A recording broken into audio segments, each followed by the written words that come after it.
Hi, my name is Sarah Hodges, and I am a senior at the Christian Academy of Knoxville here in Knoxville, Tennessee.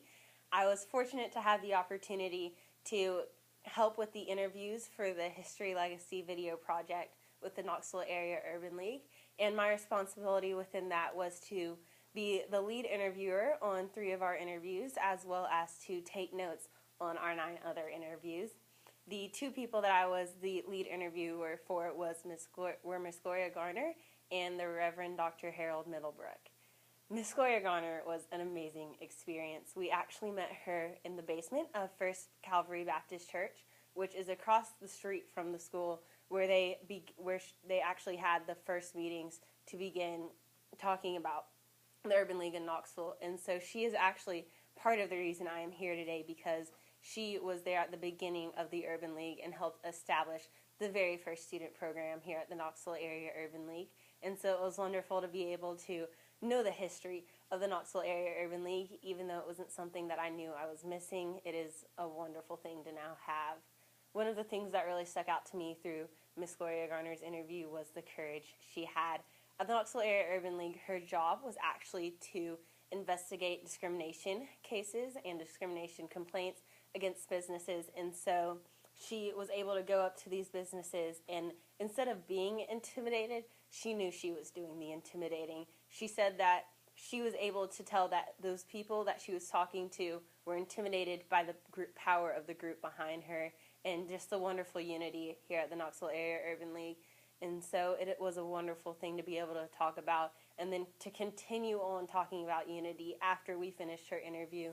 She came outside and we'd been talking, and she pointed at a row of houses and talked about how the unity in that community and where those houses used to be was just amazing at a certain time, and how the entire community had been unified, and how she really wants to be able to see that come back. And so she has really inspired me to be more involved in my community and to see that unity come back, and to come back in the generation that I'm in to make a change. And then the second person that I was able to be lead interviewer for was the Reverend Dr. Harold Middlebrook, which was an incredible experience. Talking to him was just really, he is a piece of history.